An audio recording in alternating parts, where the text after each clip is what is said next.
জাতীয় সংসদে প্রতিবন্ধী ব্যক্তিদের জন্য অন্তত 10টি আসন সংরক্ষণের ব্যবস্থা করতে হবে। পৃথক মন্ত্রণালয় গঠন ও একজন প্রতিবন্ধী ব্যক্তিকে এই মন্ত্রণালয়ে দায়িত্ব অর্পণ করতে হবে। আমাদের প্রতিবন্ধী ব্যক্তিদের পরিসংখ্যানে প্রায় 6% তারতম্য করার অর্থ হলো প্রায় 1 কোটি প্রতিবন্ধী ব্যক্তিকে হিসাবের বাইরে রাখা।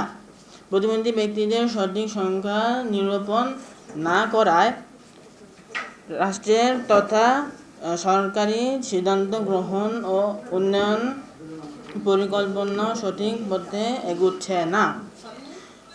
প্রতিবন্ধী ব্যক্তিদের সঠিক পরিসংখ্যান নির্ণয়ের ক্ষেত্রে রাষ্ট্রের এই ব্যর্থতায় আমরা প্রতিবন্ধী ব্যক্তিরা ভীষণ উদ্বিগ্ন। সকল ধরনের প্রতিবন্ধী ব্যক্তিদের জীবনব্যাপী শিক্ষা ও কারিগরি প্রশিক্ষণ নিশ্চিত করতে অবিলম্বে নিম্নোক্ত পদক্ষেপ গ্রহণের দাবি জানাচ্ছি। ক্রমান্বয়ে বিশেষ শিক্ষা ব্যবস্থা সংকুচিত করে মূলধারার শিক্ষা প্রতিষ্ঠানগুলোকে প্রয়োজনীয় সংস্কার সাধনের মাধ্যমে একীভূত শিক্ষা ব্যবস্থা বাস্তবায়ন করতে হবে। অপ্রতিবন্ধী ব্যক্তিদের সাথেই যাতে আমাদের প্রতিবন্ধী ব্যক্তিগণ শিক্ষা লাভের সুযোগ পায়। শিক্ষা প্রতিষ্ঠানে প্রতিবন্ধিতার কারণে বৈষম্য, বুলিং বা সহিংসতা ও ভর্তি প্রত্যাখ্যানের বিরুদ্ধে কঠোর ব্যবস্থা গ্রহণ করতে হবে।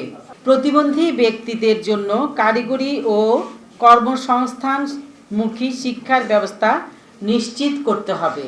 বেসরকারি ও ব্যক্তি মালিকানাধীন প্রতিষ্ঠান ন্যূনতম 1 জন এবং কর্মীর সংখ্যা ন্যূনতম 10% বাধ্যতামূলকভাবে প্রতিবন্ধী ব্যক্তিদের নিয়োগ নিশ্চিত করতে হবে। গৃহায়ন, ফ্যামিলি কার্ড সহ সরকারের বিদ্যমান 103টি সামাজিক সুরক্ষা স্কিমে প্রতিবন্ধী ব্যক্তিদের জন্য 10% সুযোগ সংরক্ষিত রাখতে হবে।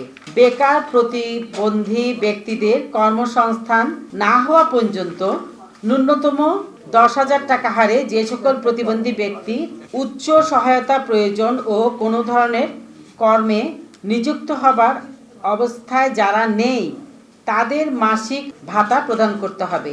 প্রতিবন্ধী ব্যক্তি অধিকারের প্রতি শ্রদ্ধাবোধ তৈরি ও দায়িত্বশীল আচরণের বিষয়ে গোটা দেশের মানুষকে সচেতন করার লক্ষ্যে বিশেষ পদক্ষেপ গ্রহণ করতে হবে। রেডিও, টিভি, সামাজিক যোগাযোগ মাধ্যমে সকল মন্ত্রণালয়ের পক্ষ থেকে সচেতনতামূলক পদক্ষেপ গ্রহণ করতে হবে। সংবিধান ও গণপ্রতিনিধিত্ব আদেশ সংশোধন করে জাতীয় সংসদে প্রতিবন্ধী ব্যক্তিদের জন্য অন্তত 10টি আসন সংরক্ষণের ব্যবস্থা করতে হবে। প্রতিবন্ধী ব্যক্তিদের জন্য পৃথক মন্ত্রণালয় গঠন ও একজন প্রতিবন্ধী ব্যক্তিকে এই মন্ত্রণালয়ে দায়িত্ব অর্পণ করতে হবে।